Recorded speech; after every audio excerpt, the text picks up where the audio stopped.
Hello, and welcome back to Watching Brief for the first week in August 2023. I am joined, as ever, by my co-host, Mr. Andy Brockman, who has just informed me he may be coming to the Northeast at some point in the near future, although the wrong part of the Northeast is where he's likely to be going to, unfortunately. Dear viewer, what Marc is referring to is the fact that we have family in now living in Sunderland, which is just down the coast, and is another wonderful part and historic part of the northeast of England. So yes, that's why I might be in the area if I can escape the ULEZ and get my Brexit passport sorted. Indeed, yes, absolutely. No, I'm only joking. Geordies, Mackhams, I love them both. So yes, it'd be grand if we could see you at some point. But anyway. Last week we didn't record Watching Brief because we were waiting on the Friday on an announcement to do with the Oswestry Hillfort potential development area. The area in the landscape around the Hillfort has been being discussed and campaigned about for years now, and we'll get into that in a moment. But the council were having a final consultation and announcement on the decision as to what to allow and where to allow development in the vicinity of, I think, what counts as one of the great Iron Age hillforts of Britain, certainly England and Wales. Some people call it the Stonehenge of the Iron Age. It's that important. Oh no! I can't believe you said that out loud to me again. Sorry, folks. When Andy first mentioned this to me, I had to say Stonehenge was already in existence in the Iron Age. So actually, the Iron Age had a Stonehenge, and it's called Stonehenge. And at which point I pointed out, yeah, but it's called the Stonehenge of the Iron Age because Stonehenge is a universally recognised symbol of archaeological and historical importance, which you don't have to explain. It is, but you don't call things the Stonehenge of Tudor England, do you? No, because you because you don't need to. Because Tudor is a brand it doesn't make any sense. Tudor's a brand you already recognise, while Hillfort you might have to explain to a non-specialist. End of. End of. Oh, okay, right. Only end of because we need to get on with the show. Oh, fair enough. Okay. Well, we're going to start broad. This has been a season for announcements, and as I say, we'll be coming back to the Oswestry announcement presently. But we're going to start with a transparency data document from the government available on gov.uk website. We'll link to it below. And this is the Infrastructure and Projects Authority Annual Report 2022-23. This is a report on government major projects portfolio. This is also known as GMPP. And it's... Well, the headline, for example, in The Guardian was not remotely eye-catching or slightly unnerving. HS2 is officially unachievable after being given a red rating. Crikey. Now, very, very briefly, HS2, for folks who aren't living on this island, stands for High Speed 2. It's a high-speed railway link that initially, in its first phase, I believe is connecting London to Birmingham, and then after that, the projected line was going to connect to Crewe and then possibly on to Leeds. Although its ambition has been somewhat curtailed, hasn't it? Has it not, during the length of its progress? Well, it's more ambitious. It was more ambitious even than that. And to put people fully in the picture, HS1 is the high-speed line from London down to the Channel Tunnel and into Europe. To Paris and to Brussels. So HS2 was meant to be to link that outward-looking piece of... To link to the Paris of the North. You may laugh. No. Hey, I'm not. Sorry, go on. No, sorry, go on. We're not going to bring this into it. We're not going to go sort of like, hey, you're lucky. When I was a lad. No. HS2's proponents... Monty Python. And it's often presented as making a journey from London to Birmingham 20 minutes faster. Its proponents say it's not about that at all. What it's about was getting passenger traffic off of the existing main line to Birmingham and then up to the northwest and northeast. So Leeds going up one side of the Pennines and to Manchester going up the other side of the Pennines. And so linking those two areas by high-speed trains to London, which meant that the existing lines, like the East Coast and West Coast main lines, could be freed for local services, local commuter services, and freight. Yeah. Because at the moment they're pretty much at capacity. Yeah. And so that's why HS2 was designed.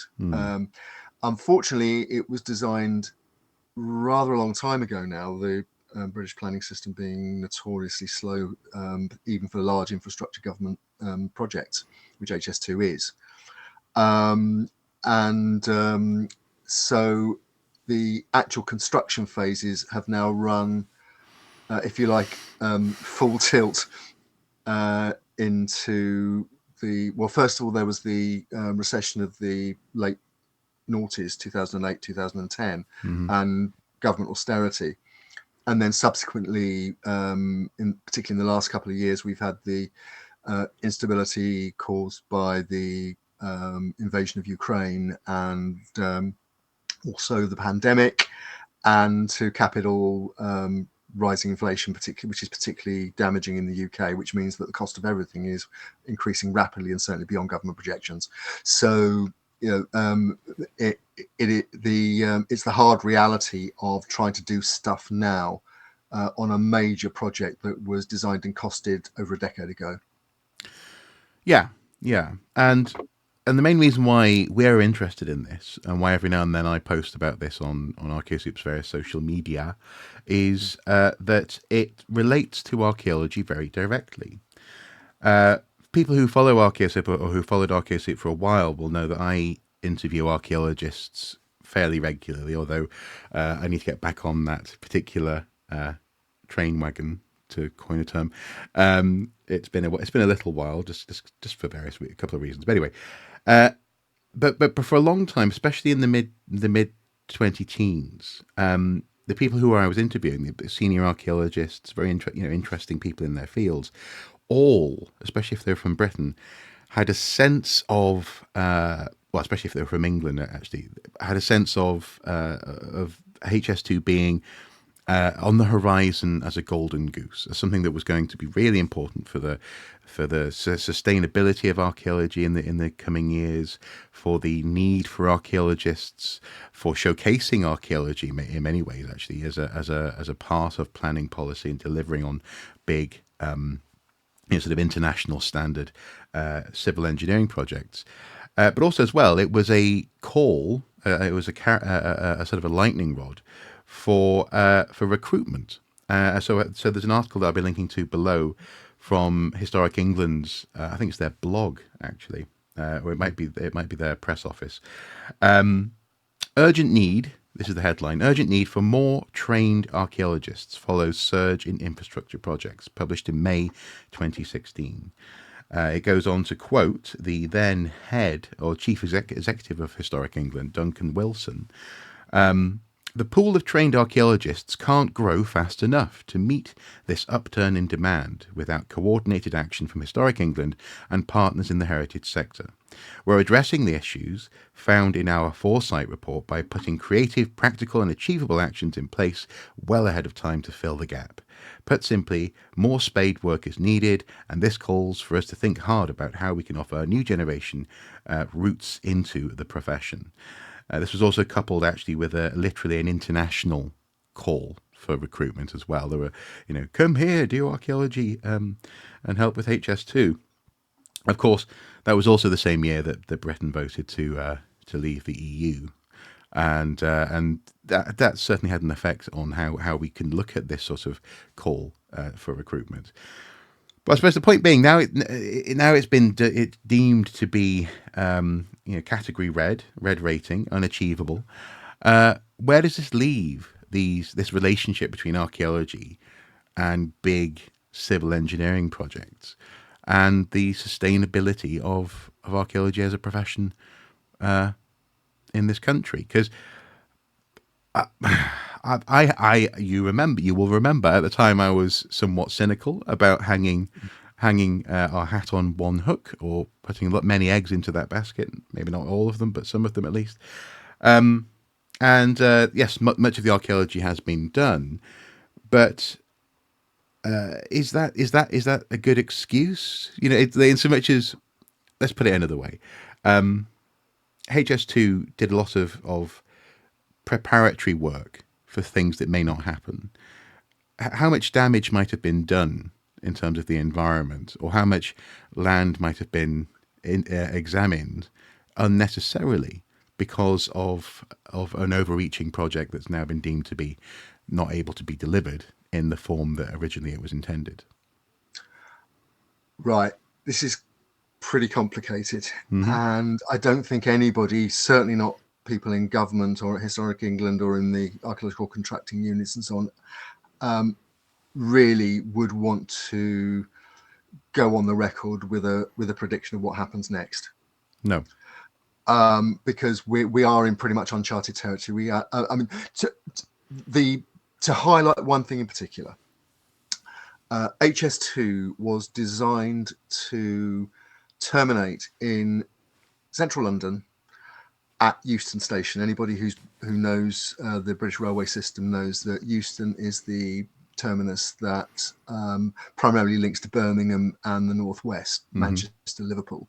It's where you go to catch your express train to there and to Scotland. So Euston was going to be massively extended to accommodate HS2 platforms. That has now been postponed.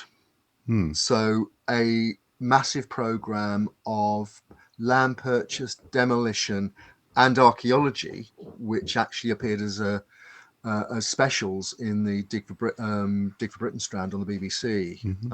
Alice Robertson and her colleagues fronting a look at the work that was being done along HS2, but Euston was highlighted. And the upheaval of massive cemeteries, for example. The way it was described was that the cemeteries were being excavated carefully and recorded and moved, so they weren't using words like massive upheaval. No, but no. So what I'm saying is the effect is movement. Yeah, changing the landscape, and it was hugely controversial.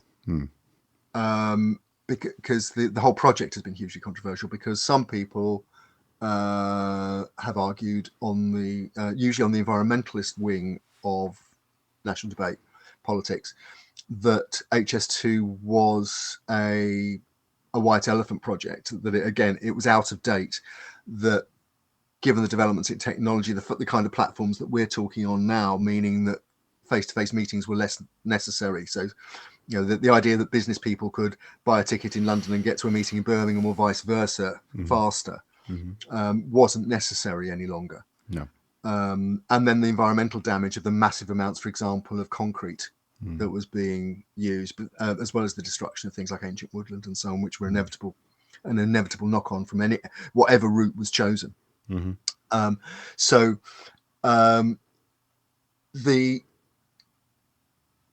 The work was commissioned and done on the assumption that the original project design was going to be carried through. That's why we saw that cemetery, that 19th century cemetery outside Euston being excavated, and many other sites, smaller sites, all along the line of the route.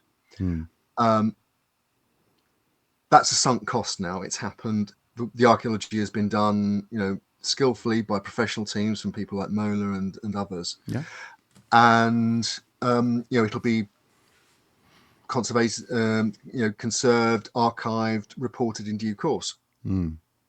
So, as one of our colleagues perhaps rather cynically put it, when the announcement was made about the potential postponement and the red traffic light in the infrastructure report, well, at least we got some good archaeology out of it.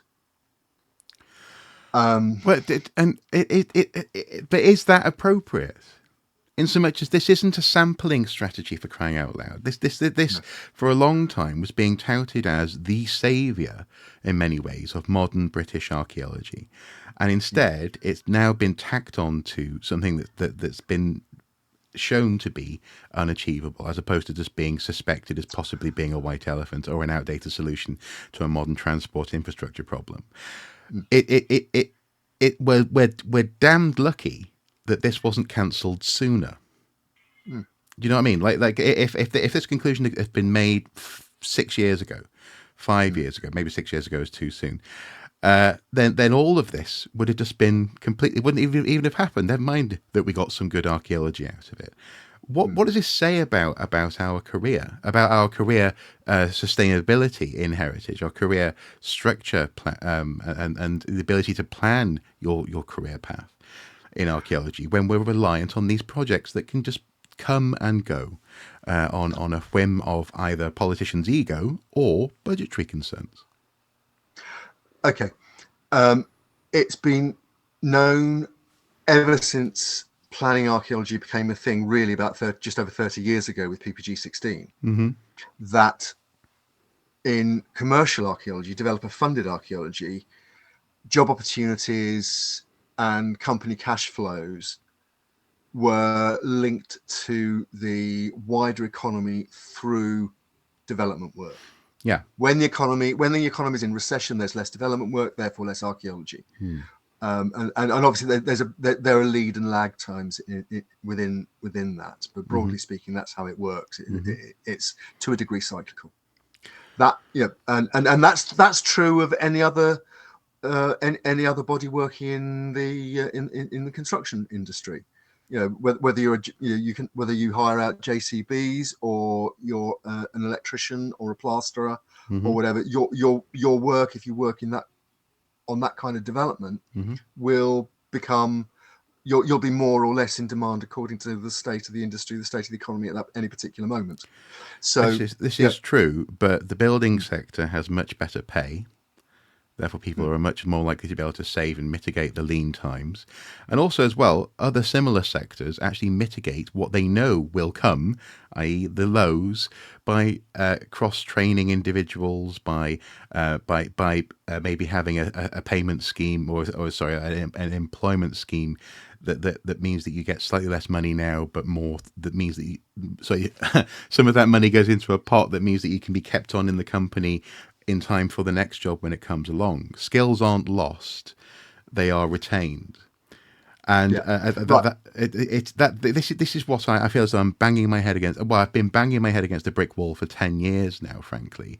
And it's characters like CEOs of national institutions saying things the way that they do that I think doesn't help when it comes to this sort of boom and bust relationship that archaeologists, so many of our friends and colleagues, have with their ability to live. I mean, live and do their job and also keep their skills within the sector, because so many of my friends, certainly, who I trained with, don't do it anymore. They've become teachers. They've become, doctors. They've retrained. It's not good. And I think this was a really close call with HS2. And also, given that the third phase of this golden goose is not happening, as far as I can tell, that's a whole segment of archaeology that's not going to happen. We didn't even get the archaeology, or at least not going to happen on the scale that it might originally have happened on. There are some suggestions, preparatory works, preparatory work for local upgrades rather than an HS2 level of upgrade, particularly, for example, in Yorkshire, and parts of the northeast and the northwest. But look, I think a couple of things. First of all, I think we have to separate. Sorry, I should say, I'm not annoyed with you. I don't mean to. Obviously, people at home will understand, but I think we're having a back and forth about the irritation of the sector, and you're sort of somewhat explaining the sector, as it were. I hope so. I hope so. Look, I mean, I think first of all we have to separate out poor paying conditions in the archaeological sector. That's our fault. It's not my fault. It's not your fault. As a sector, basically, from the get-go, developer-funded work, because archaeology was late to late to the party. It didn't have the infrastructure and the respect of people like surveyors, quantity surveyors, senior project managers, and They were so just on. happy to be there. Oh, yeah. Well, and again, that's a discussion for another day. So, and archaeologists, up until relatively recently, with the increase in support for organisations like the Trades Union Prospect and Prospect Arcs, their archaeology section, archaeologists have been very slow at coming forward to agitate for better pay and conditions.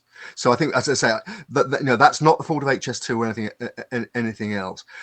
Also, I'm sure you have. I've certainly had conversations with colleagues who've talked about archaeological contracting units who basically don't maintain large cash reserves and effectively pay for the current project on the final check from the previous project.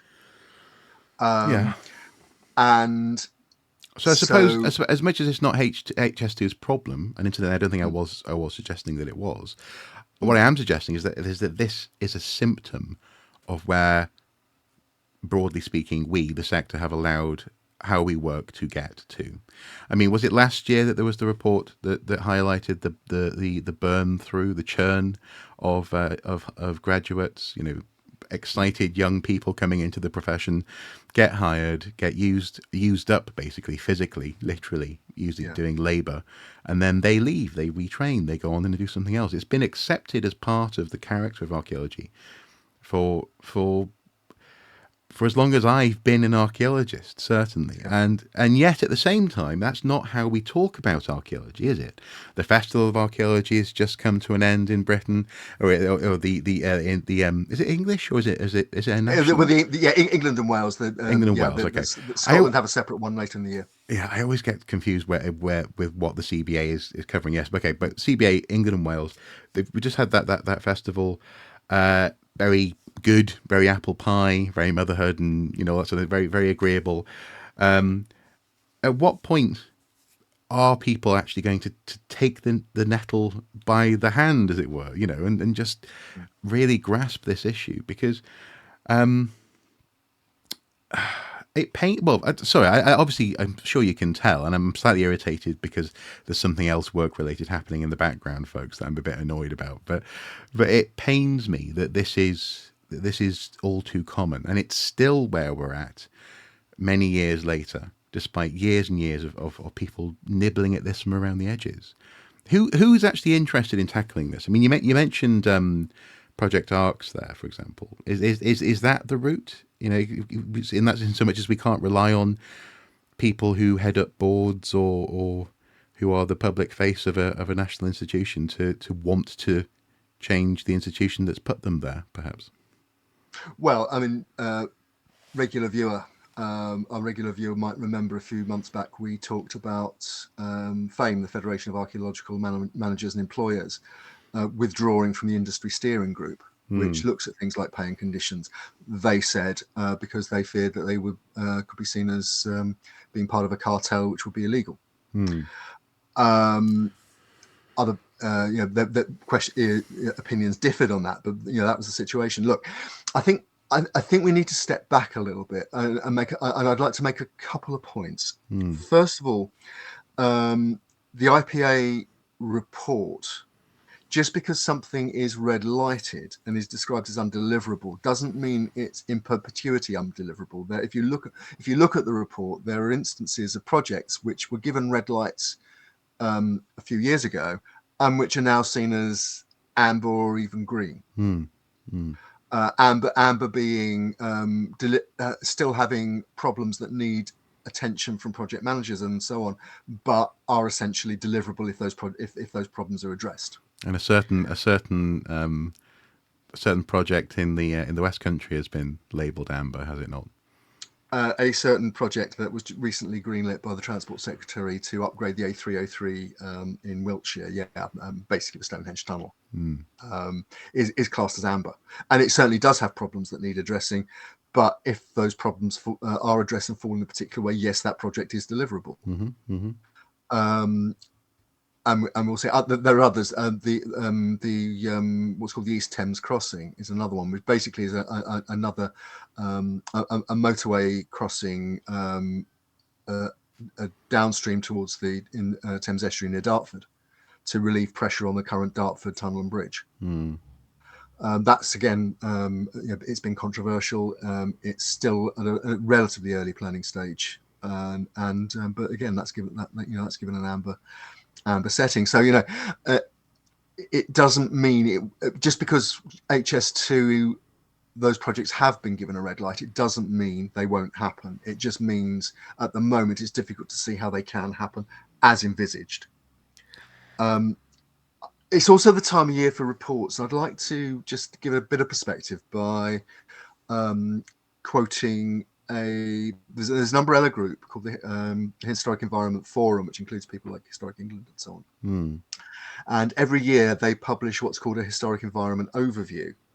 And we'll link to it below. It's well worth reading because it gives an upsum of the current state of really official archaeology and heritage. So, for example, it talks about changes to legislation that have taken place in the previous year. But amongst that, they talk about commercial archaeology. And echoing that quote from Historic England that you made earlier, the document says, for the past several years, archaeological work has been historically in high demand as the construction sector has been buoyed by government infrastructure spending and house building. And then it says the most recent State of the Archaeological Market Survey collected suggests that the year up to March 2022, so a year ago, saw many archaeological contractors benefit from increased turnover, and there's strong reason to believe that the second year of the COVID-19 pandemic, a time which was extremely busy for commercial archaeology, contributed to an increase in the value of the entire sector. That's the financial value of the sector to the economy as a whole. They then said, over this period, there's been an estimated 2% increase in the workforce to approximately 4,800 full-time equivalents. Now, again, that is even in the construction industry, that's a tiny percentage. But just 4,800 people working in that particular sector. But given such high demand, the spotlight has continued to shine on sector capacity and skill shortages, with the Chartered Institute for Archaeology, CIFA, convening cross-sector summits of employers and sector bodies to discuss potential solutions with issues ranging from diversifying pathways into the profession and the need to improve paying conditions, alluding to what you were talking about earlier. But then here's the kicker, and this is certainly what we're seeing now in mid-2023. However, as 2022 progressed, there were also signs that the national economic slowdown may have begun to impact the construction industry and developer confidence, with knock-on effects on the role developer-led funding plays in leveraging funding for the historic environment. These challenging economic conditions have also been illustrated by several high-profile stories, such as the announcement by the government of the suspension of the A303 Stonehenge Dueling project. Well, that's now been given the go-ahead again. And the delaying of HS2 in 2023, which the sector will hope are not signs of wider challenges ahead. So, that is we might be in trouble here. Hope is a four-letter word that is carrying a lot of weight in that account. Yeah, yeah, it is, and it's it's a constant irritation for me that there's not there's lots of talk, but there's not much way of in the way of action on things like career sustainability, career paths. Actually, talking about diversification of access into the career. I'm not really sure how they're looking to achieve that, short of maybe introducing new courses and new routes into getting other people interested. Well, it's interesting you say that. It's interesting you say that because another entry in the IPA report is an account of the government's T-level plan, which is about technical levels to go alongside the existing A levels in further education, sixth form and further education. So basically 16 to 18 and 18 plus in FE colleges. And that is given a red light too. And certainly there's been a lot of talk in archaeological circles about non-degree entry to the profession. Yeah, it has. Yeah. So, which will only further, I think, the problem of paying conditions. Because already, for example, when it comes to people wanting to move to this country and work as an archaeologist, they're classed as unskilled work and labourers. Because for in that sense, for financial reasons, they earn less than 30 something, 33, 36. It was 30 odd £1,000 a year, and this won't do anything to help that perception of archaeology. Well, the Home Office and the Department for I think it's DWP, Department for Work and Pensions. But basically, they've made an archaeology is one of the exception professions, so that people can come into the UK as an archaeologist for less than a normal work. If they're going to earn less than would be required for a normal work visa. Okay, so they did make that change. That's good to know. But is that because no archaeologist realistically could earn above that? Well, it's because archaeologists are needed as part of the planning system, and if you're not going to have the planning system slow down because legally required work isn't done or isn't done as quickly, then there are knock-ons in the wider economy. And they had to change the category because archaeologists aren't paid close to their peers in the broader sector that produces buildings and infrastructure in this country. You might say that. I couldn't possibly comment. Well, I'm not saying it. It's just counting. It's right there in front of you, and that's it. That's the issue. And I do know that there are some people who are who see this as a democratization of archaeology. That it'll bring more in the way of diverse opinions and backgrounds into archaeology. As it stands, I from what I know of the structure of archaeological units, you will not want to comment on this, I'm sure. But those people will not be as well respected or as well paid as their degree-bearing peers, more likely their managers, and it's going to create a two-tier, low-paid career structure in this country. When actually, I'm not saying we should all be earning a king's salary, but there should be the ability to have some career stability, some planning out, some cross training, some keeping employees on, keeping skills in the sector.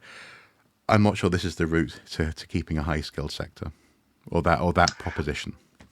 I think here we're getting into dangerously close to a discussion which we could take up the whole rest of the show about. No, I know. Probably several others. We're going to return to it. And I think, undoubtedly we're going to return to it. I mean, I think the situation we're at the moment with uncertainty, for want of a better word, about projects like future work on HS2 and other large infrastructure projects. And I should mention here that the Stonehenge Alliance has raised enough money to begin a process of judicial review of the government's decision to greenlight the A303 at Stonehenge in the tunnel. So that that project going ahead is not a given. No. And we're talking about, on the published figures, something like north of £30 million worth of archaeology, including post-ex and publication and so on. Yeah. So, that kind of uncertainty in a time of economic crisis, what it normally leads to in the archaeology world is, for example, smaller units who are more economically vulnerable getting absorbed by the larger units, the Molars and the Oxfords and the Wessexes of this world. So there's certainly less managerial diversity in developer-funded sector. All we can do is watch and wait and see and observe and try and be proactive. And obviously, again, that's where trades unions, independent bodies like trades unions, but also the Chartered Institute for Archaeologists, CIFA, have a role in advocating and campaigning and trying to mitigate the worst of what can possibly happen, as well as improving pay and conditions. It's it's a big ask, but it's inevitable in the way that the developer funded sector is part of the wider economy, and it as we said at the beginning of this discussion, it's not going to be stable. It's going to be responsive to wider economic pressures, and archaeologists have to be ready to respond to those pressures. Yeah. But the thing is, though, sorry, I don't mean to dismiss what you said there. But what I mean is, the thing is, though, that's presuming that archaeology goes forward in the shape that it currently is. I think what I advocate for is a rethinking of how archaeology works, how archaeologists expect their careers and their ways of working to proceed. The pursuit of something that is more sustainable than just going, oh, thank goodness the government's spending money this year. That's not sustainable. That's also not good for the sector, and it's also not good for the image of the sector, and the way that people will then be inclined or not inclined to see you as worthwhile paying for. It is a circle. It's one of those, I hate to say it, but catch-22s. And the question is, at what point do you enter that cycle to try and see change? I suppose one question, I know we're going on beyond the time limit that I set us in that sense, but I know on this one. But I mean, seriously, but we've talked in the past. I won't say in what context, but we talked in the past about how sometimes institutions with boards will feel as though they can't be as fleet of foot socially and economically as them, or even politically as they might want to in archaeology, because those boards are very conservative and they want to maintain a harmless character, certainly when it comes to their relationship with people who hold the money in the public sector, or, for example, people with political power in ministerial positions. Is part of the issue here that the people actually who direct so many broad policies and ideas about archaeology are just a bit too posh. And the reason why I say that,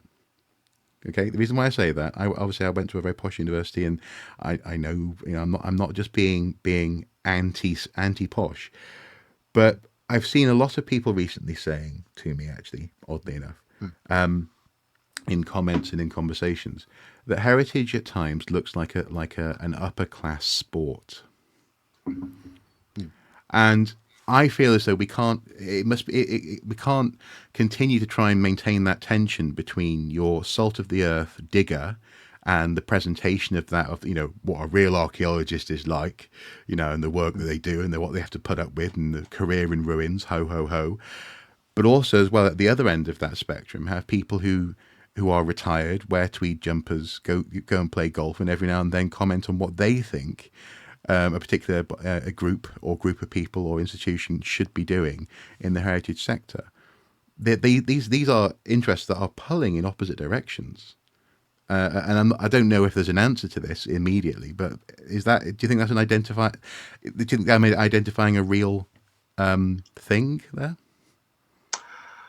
Phenomenon. I think that's really it's a really interesting point. I'd like to separate it out a little bit from what we've been talking about up until now, because look, couple of things. Yes, I think there has been a case. You can make a case. I've made the case that in terms of dealing with egregious things that are done by local and national governments to our historic environment, that some, not all, some archaeologists and archaeological bodies who represent them or purport to represent them, claim they represent them, are at best risk averse, and at worst don't give a flying proverbial because they don't want to rock the boat, as you've just suggested. Now, at the same time, it is possible that things are changing. For example, the Council of British Archaeology is the co-signatory of a letter from a major environmental umbrella group telling the government that basically it needs to take action on issues like climate change, on issues like responsibility in planning, and reminding the government, not so subtly, that between them, these organisations, say including the CBA, which is one of the smaller ones, but including people like the RSPB, National Trust, that they have some overall the signatures of that letter, which appeared in the Times, represent something like 20 million people. Now, okay, there'll be cross memberships and so on, but around approximately 20 million people, or as politicians prefer to think of them, voters. That was a pretty strong shot across the bows ahead of a general election, which is going to happen within the next 18 months. And we've just seen this week in the UK a major row over the government granting prospecting licenses for oil and gas in the North Sea against the advice of even the UN Secretary General. Isn't it funny that happened just after Rishi Sunak's family signed a deal with British Petroleum? Isn't that just fascinating? It's a wonderful coincidence. Sorry, yeah. So I'm trying not to explode. I mean, sorry, just as a slight aside, folks. In the past, correct me if I'm wrong, Andy, in the past, that sort of thing would have brought down a government, wouldn't it? The fact that the Prime Minister of the United Kingdom is married to somebody whose family own one of the largest companies of its kind on the planet, called Infosys, which has just signed a multi-billion-pound agreement with BP. Just before his government announces that they're opening up contracts in the North Sea. Yeah, and also I think the head of a senior officer from BP is joining his business advice council. Oh, okay. Okay. It was pointed out that neither of these things appeared on his register of interests. I bet they didn't. A watching brief is a formal programme of observation and investigation to record and report on notable discoveries on an archaeological site. As part of our ongoing watching brief, Andy and I work hard to bring you the best, the worst, and sometimes the more quirky happenings from the world of archaeology. We aim to provide a space where voices can be heard, opinions shared, and sometimes truth spoken to power. If you believe in the work we do, please consider supporting us on Patreon for as little as $1 per month. Thank you.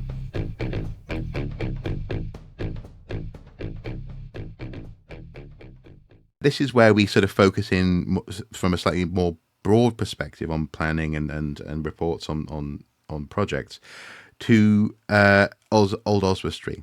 And I've linked below to your article that you published yesterday, I believe, which is headlined Fears Old Oswestry Hillfort Decision by Shropshire Council Puts Every Historic Site in England at Risk. Yeah. That's a big claim, Andy. That's I have working. Okay, go on. What's that? Bearing in mind we're trying to lower my blood pressure. This isn't going to help. I'm afraid no. I think bananas meant to be good for blood pressure. They are. Yeah. And very delicious too. Look, it's track back just a second to the discussion we've just had. Planning is regulated by law and government guidance, which is expected to be followed. Yeah. And that is why developer-funded archaeology happens. When somebody goes forward to a local authority with a planning application, and that is pretty much anything bigger than small, loft extensions and a small extension to your kitchen, or on the back or on the back of the house. You have to come up with a plan which goes to the national to the local authority planning officers. They check your plans against building regulations, environmental regulations, and all the other things that that apply. And eventually, it goes to some uncontroversial ones are decided at officer level. So it doesn't actually. They just get sort of basically signed off by the political arm. But the more controversial ones, not Oswestry, fall falls into, or the more complicated ones, and Old Oswestry falls into this category. Mm. They go before what are normally called either planning committees or planning boards. Mm-hmm. And what they are groups of councillors within the local authority who meet at more or less regular intervals and have an agenda of planning applications which they're going to look at.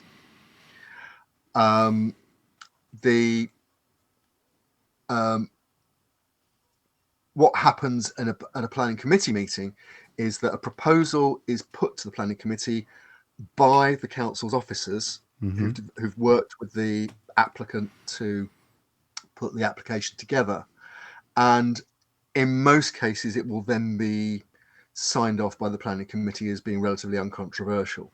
That it's been through the process. The officers have okayed all the technical stuff. They deem it technically and often politically acceptable. That it complies with their policies, and planning consent's granted. And as part of that, archaeological and historical impact studies are done. Yes, yes.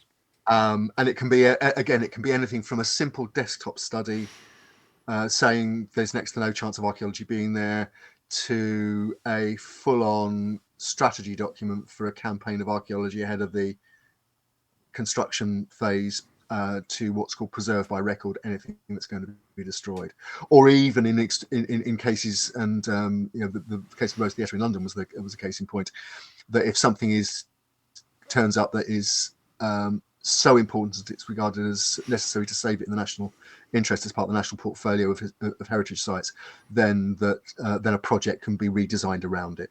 So you have what's called preservation in situ. So that's how it's supposed to work. Archaeology is there as part of the legally required planning process, and can come up with anything from a no further actions through a watching brief to full archaeology to preserve by record to preservation in situ.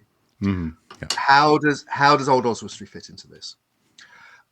Around 10 years ago, a planning application was made to build 117 houses on what is currently greenfield farmland on the edge of the market town of Oswestry, which is, as you said, it's on the England-Wales border. It is in what is called the near setting, technically, of Old Oswestry Hillfort. Now, Old Oswestry Hillfort is a scheduled ancient monument. It has the highest level of protection within the planning system. And the near setting is outside of the immediate scheduled area, but close enough that any activities on it would have could have a significant impact, cause what's called, quotes, harm to the setting of the Hillfort. So basically, a developer was asking to develop 117 houses within that near setting, which would cause harm to the setting of the Hillfort. Now, when that planning application was published, there was an immediate reaction from the heritage sector, locally and nationally.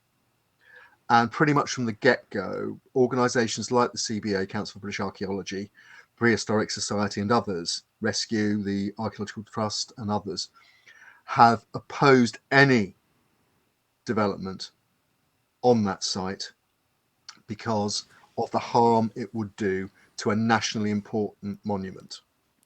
And can this be sort of understood in the context of an urban environment as a building that changes the profile of a historic vista or a historic sort of skyline, that kind of thing?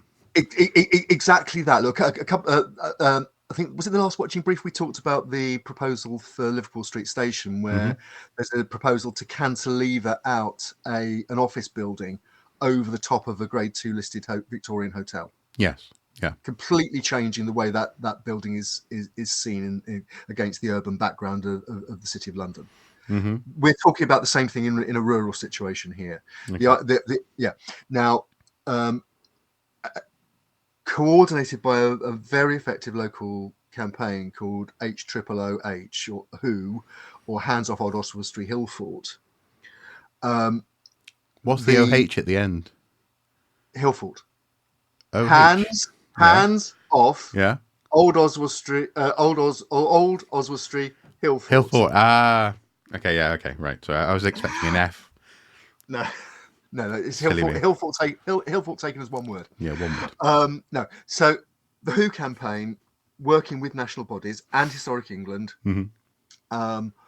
began to work with North Shropshire Council, which is the local planning authority, to discuss this proposal as it went through the planning system.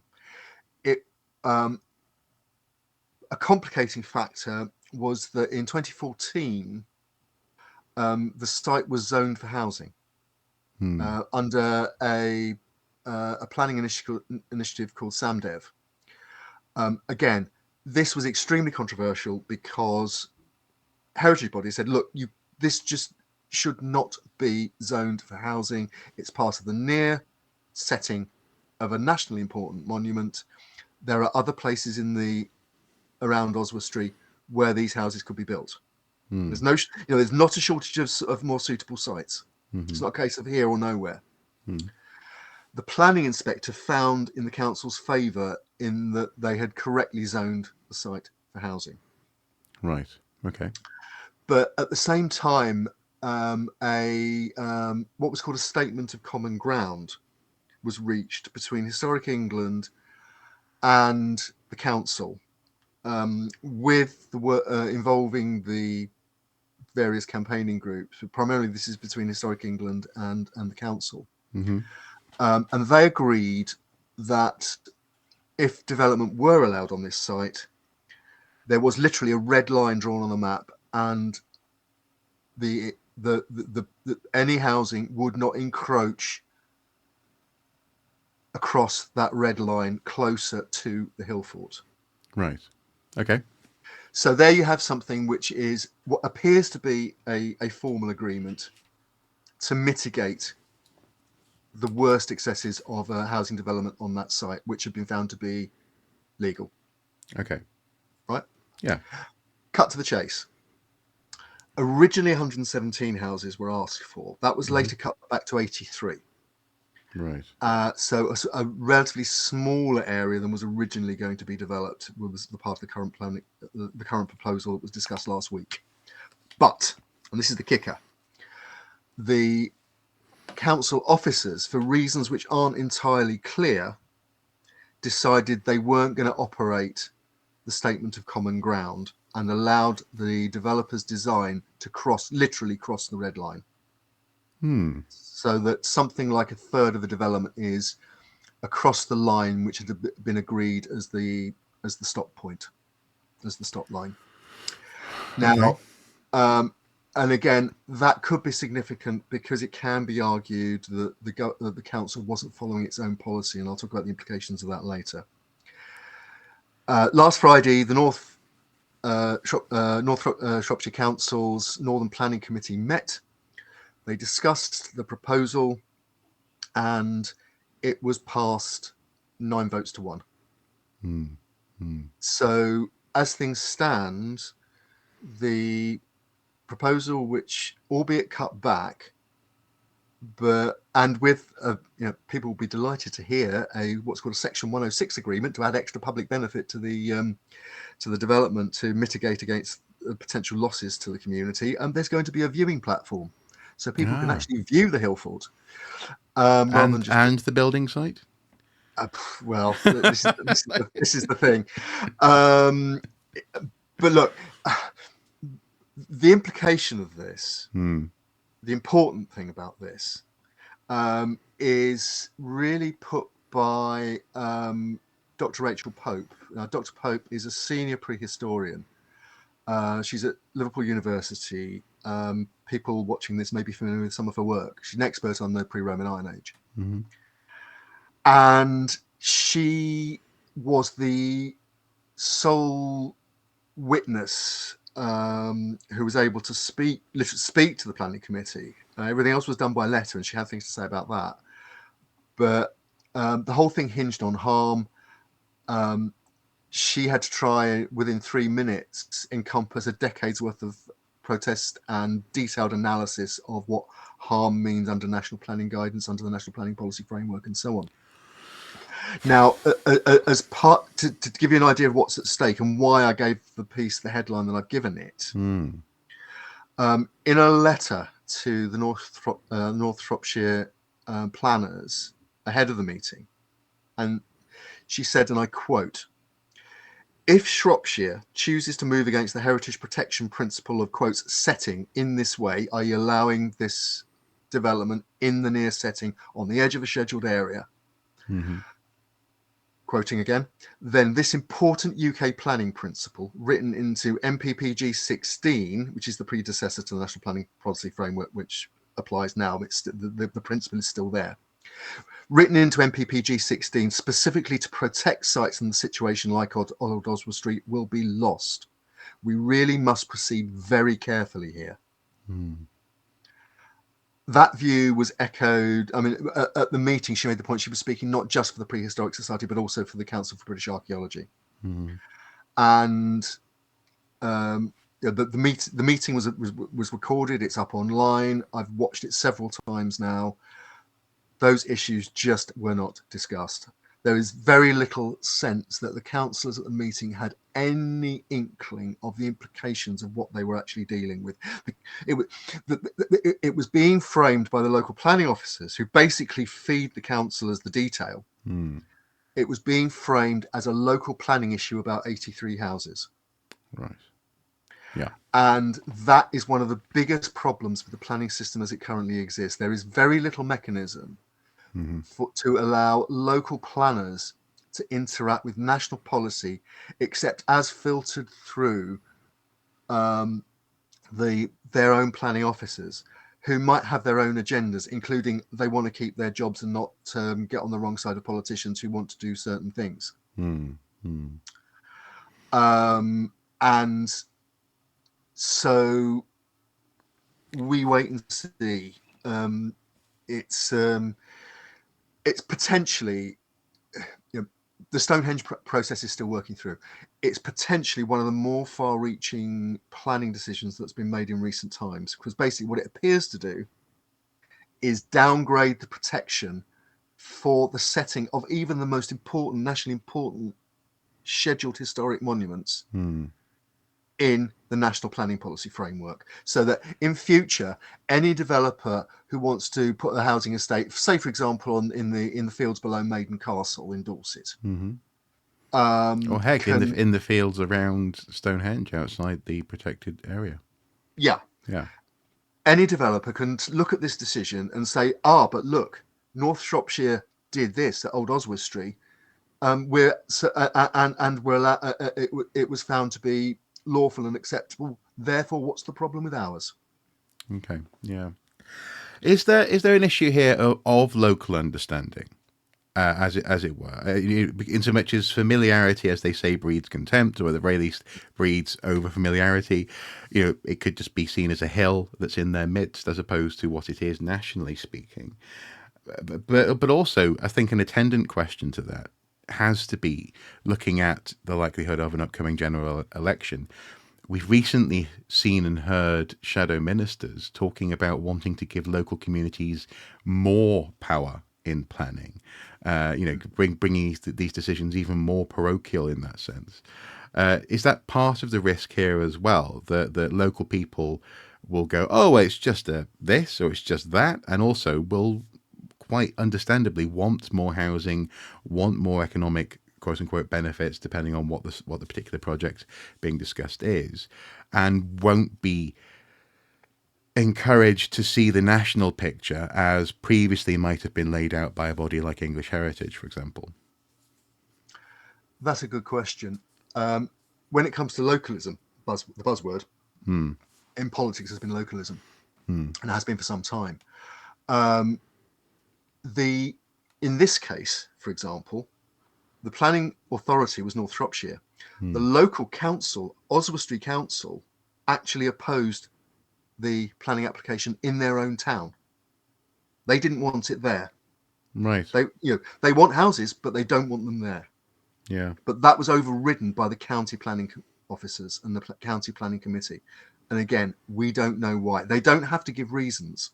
No. All they have to show is that the application is, in their view, at the time, lawful. Now, I'll come back to that in a minute. But I think the issue is not local decision making. The issue is the amount of knowledge that is available to the, and training that is available to the people who are making those decisions. Yeah. Yeah. And it was clear, looking at some of the interventions from councillors on the planning committee, that and as Dr. Pope said in her 3 minutes, and she did her best, but you can't encompass complicated concepts like setting of a historic monument and planning law in 3 minutes. No. And I mean, you could barely do an introductory lecture in an hour on that, like never mind exactly. 3 minutes.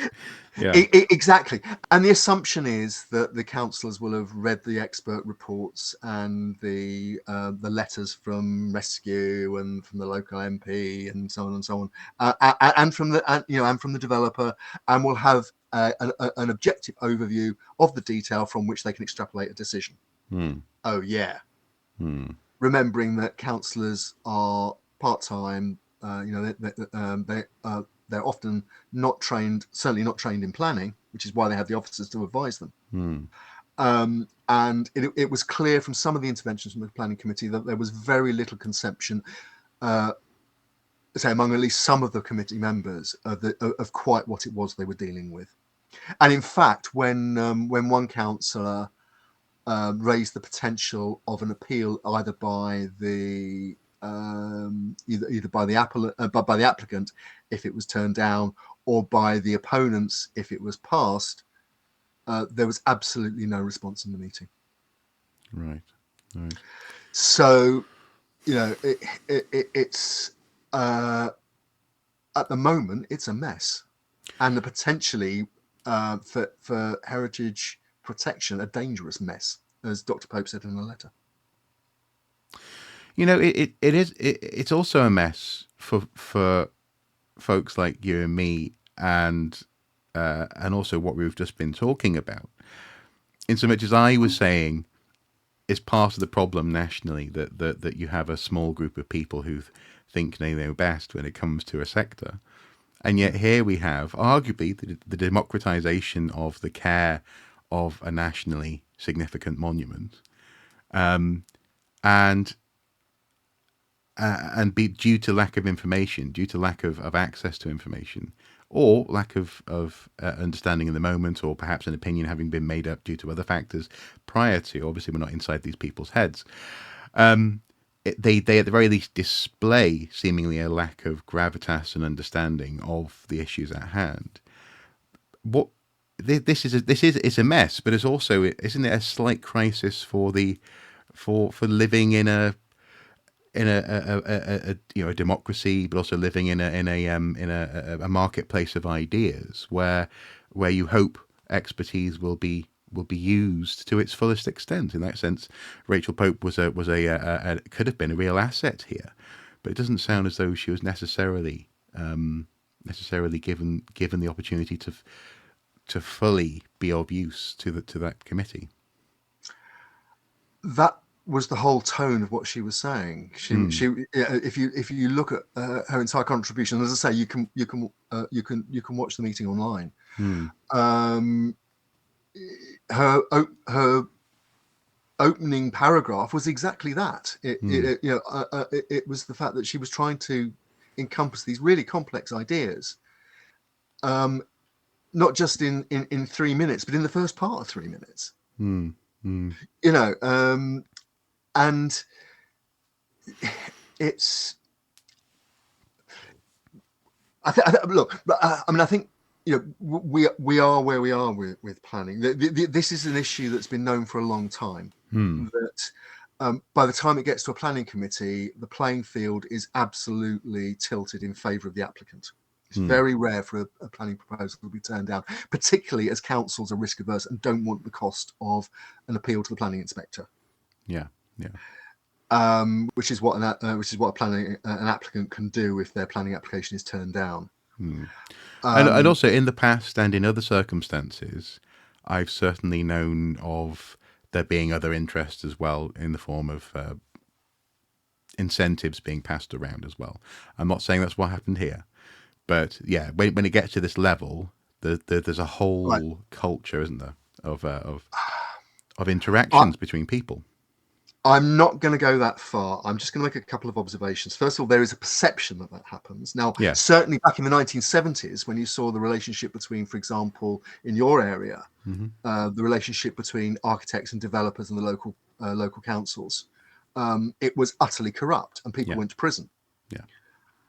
Now, I have to stress there is absolutely no evidence that anything like that has gone No. on No. No. No. in Yeah. Old Oswestry. No. You know, again, a colleague, when this decision went public, a colleague just tweeted out a picture of some brown envelopes.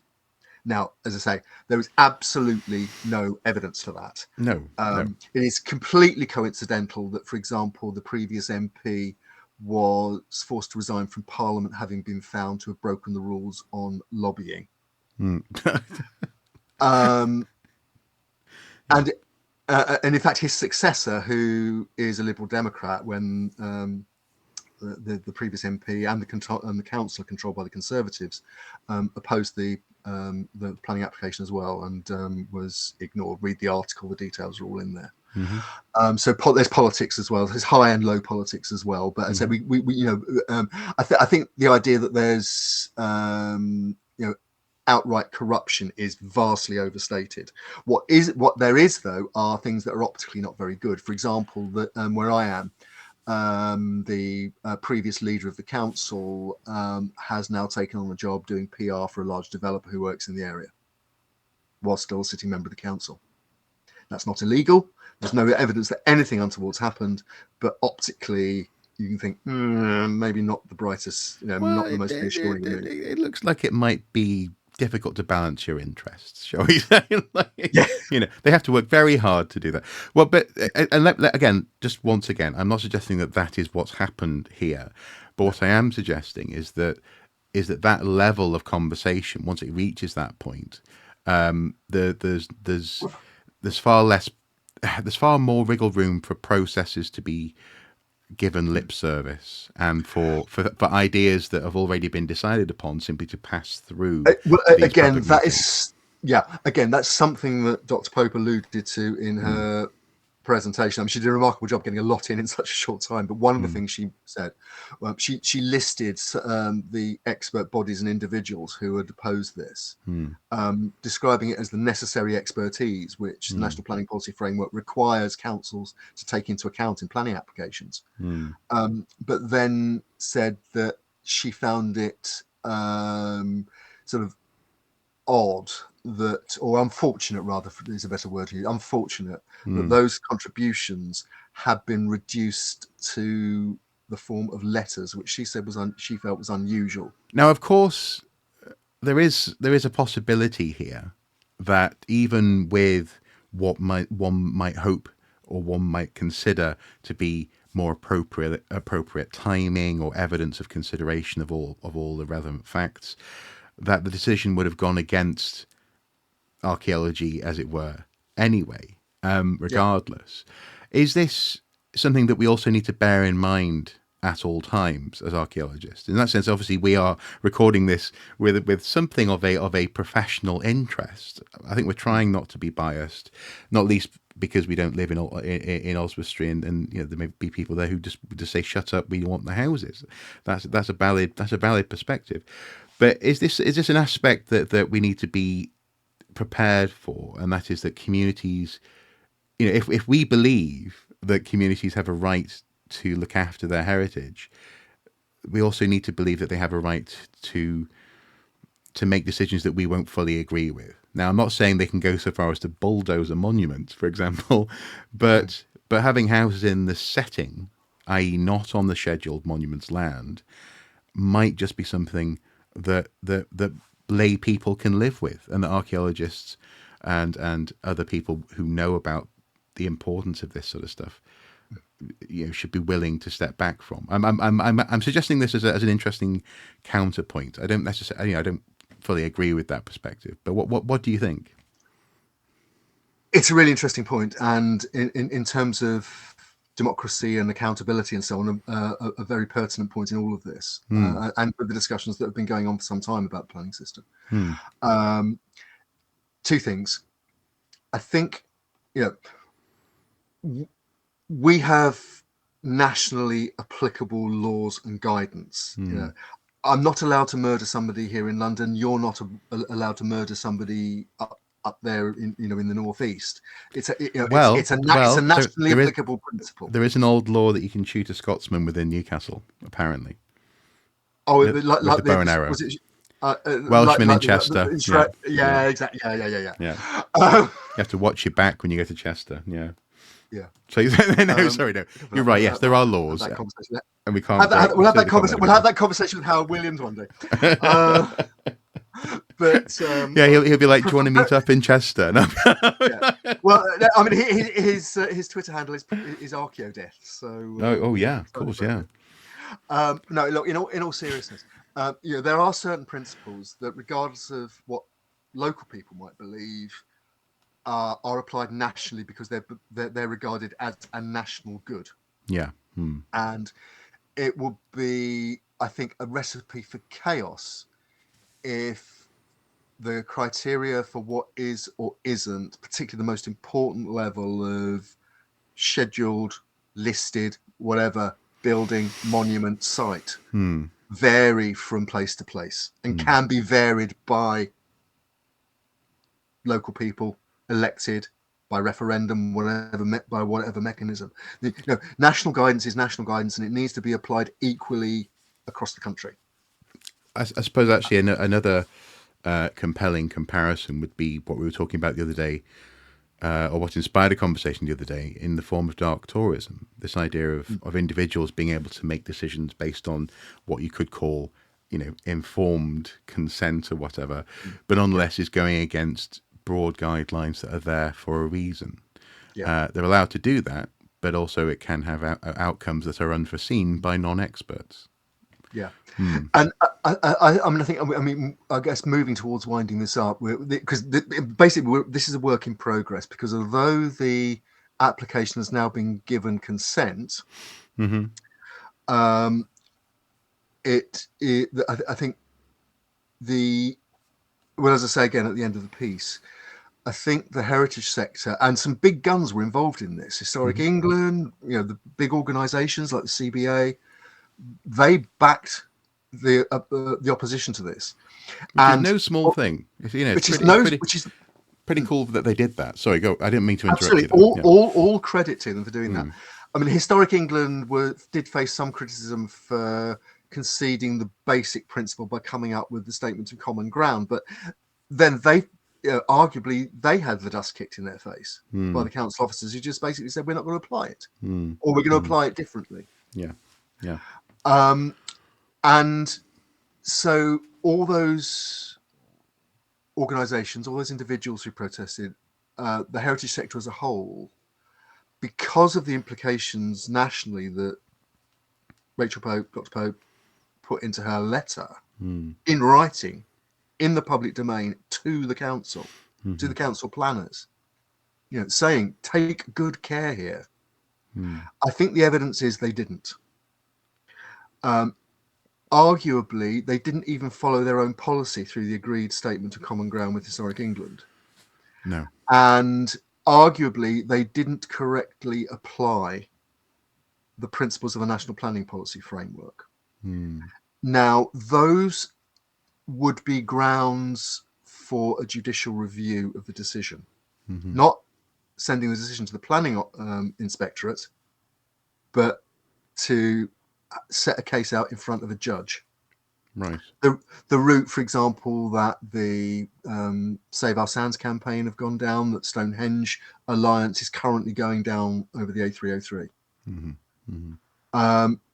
The problem with that is it's risky and it's expensive. You're talking about £10,000 to £15,000 just to get to the stage of getting legal advice, and then even if costs are capped, you're talking about tens of thousands of pounds to take a case in front of a judge at the High Court. Yeah. So, and then if you lose, you are potentially liable to the opposition's costs as well, Yeah. or at least a portion of them. Yeah. But I don't know. I'm trying to find out at the moment. We will find out, I guess, in due course. But if ever a planning decision needed to be judicially reviewed, put it this way. For the sake of 83 houses on a local plan, which could be built somewhere else, even in the same area, which the local council didn't want there, potentially North Shropshire have rewritten the principles of heritage protection for the entire country. And I personally think that that has to be explored to the legal extent that it's possible to explore and question. Okay. One final question. Given what we've been talking about in this episode and what I touched on earlier with steering groups, for example, for institutions and so on and so forth, would sticking your neck out to campaign, as, for example, the CBA has and others have, commenting on Oswestry and what where they stand on the position, would sticking your neck out for a project that is then pretty much ignored, in historic England advice wasn't followed, for example, with the Red Line, etc., even though they gave some ground with the common statements of common ground. Yeah. If that was seen as a losing case, is there a risk that sticking one's neck out becomes too much of a risk to even be bothered with, from the perspective of these sorts of bodies? In so much as you and I certainly am often agitating for groups like the CBA to do that, to speak, use their voice, be proactive, be heard. But this seems as though they have been heard and they've also been roundly ignored at this stage. Can you see what I mean? Well, what I'm getting at is there a risk that if the culture shifts and it just becomes too much of a frequent losing battle, that actually groups simply won't bother to campaign on these fronts? That's a very good question, and I think a lot of it in the end comes down to individuals.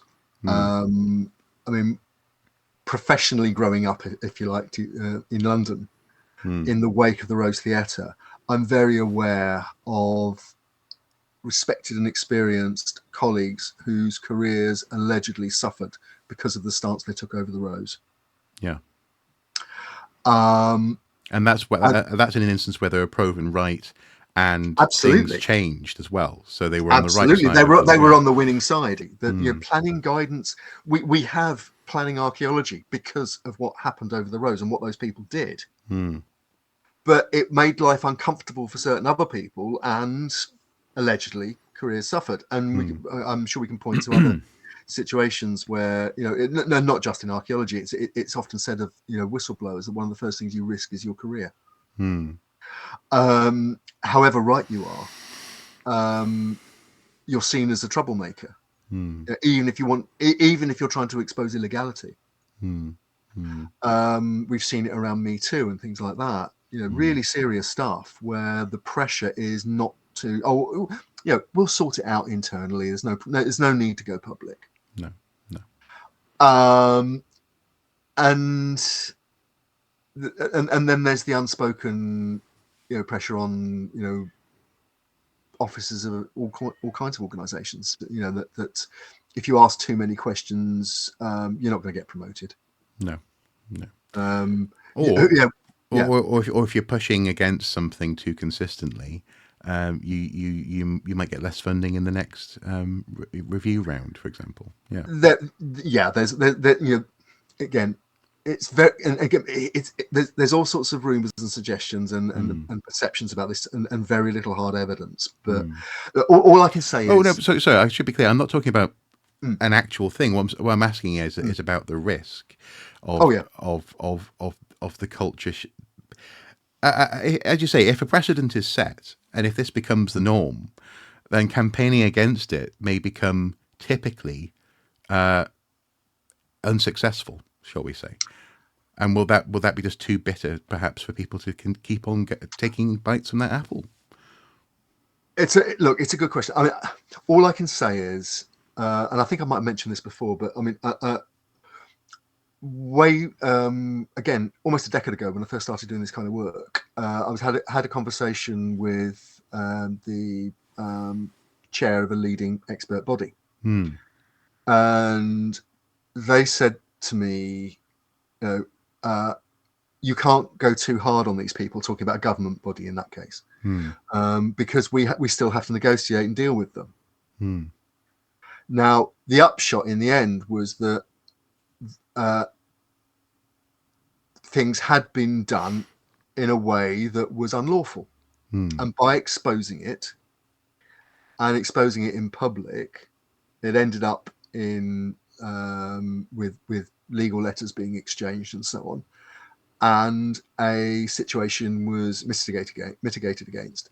And I think that person would now accept, in fact, I know that person now accepts, that the campaigning worked. If the campaigning hadn't been done, they'd still be having meetings with coffee and biscuits, and lots of pleasantries would be exchanged and nothing would have happened. Yeah. By creating a political risk, a perception risk in public, in the media, the bodies concerned were forced to take it seriously and to take what they'd done or what had been done in their name seriously. And that's what campaigning can do if it's done effectively and with integrity and carefully. It's not wading in saying everybody's corrupt. It's about carefully gathering your evidence. It's about carefully calibrating that evidence against what's been published elsewhere, statements and all the rest of it, making judicious interventions in public, in the media and so on, and insisting that the law is applied. And insisting and I think that's my bottom line in all of this, in everything I've ever investigated for Pipeline and before that Heritage Daily.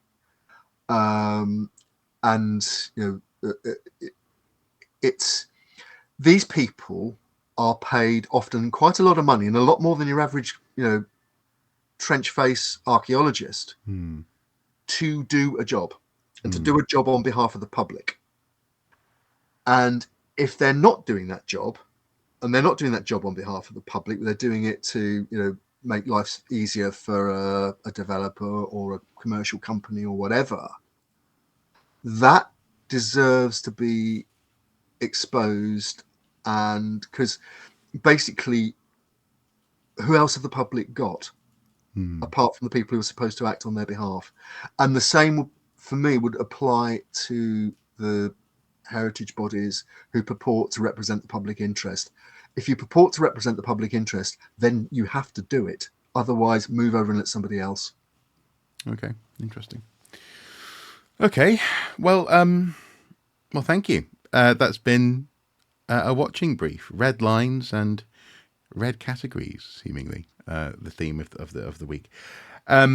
Next week, we're going to be, I think, expanding a little bit on this and examining if we've gone from big to site-wide. Now we're going down to the level of individual metal detectorists, in fact, and a conversation that's unfolding in Poland surrounding laws that are proposed and may well be coming in the near future, linked with help with land usage rights and the requirement on people to report what they find and so on and so forth. But we don't want to preempt the conversation too much. But but also just to mention as well, in connection with that, we're going to be looking at that through reflecting on that through the mirror of also the changes to the UK Treasure Act, which just come into force. Yeah. And all with the by having a conversation with the wonderful Paul Barford as well. So keep an eye out for that, folks. Or as some people might say, the controversial and outspoken Paul Barford, but he knows of what he speaks. Yeah, do you know? Oddly enough, I'm now wanting to. You can say that, but I can possibly comment. But no. Thank you guys for watching. Do comment below if you have any thoughts or comments on the issues that we've been discussing today. These are important issues, and we're seeing, I think, across the board, certainly with pressure being put on environmental concerns, a slowly unfolding need to understand what the character of the preservation and the responsibility surrounding the having of an actual, an environment, and heritage environment, and how these things interact. We're starting to see sort of where that culture is going, particularly post Brexit, and these conversations are key to flag, but also I think key to keep an eye on, especially in and around where you live. So, yeah, comment below if there's anything you think we've missed. Do let us know. Andy and I are both available on DMs. Andy has various means and ways to check out the Pipeline website, and you can send over any hints, tips, or news stories you want us to keep an eye on. And I would stress, we talked about whistleblowers earlier. I mean, we do absolutely respect people's confidence and security when you get in touch with us. So, we do we follow the UK and UJ code of conduct regarding sources and things like protecting sources and things like that. So, if you do know of anything that you think we should be investigating, that the public needs to know about, there are ways of protecting where we get information from, and making it opaque, shall we say, as to what our sources are. So please, if you are concerned about anything in this particular field, get in touch with us. We might well be able to help out. Yeah, absolutely. Grand. Well, thank you for your time, Andy, as ever. Thank you guys for watching at home. Until next time, do take care. Bye-bye. Bye-bye.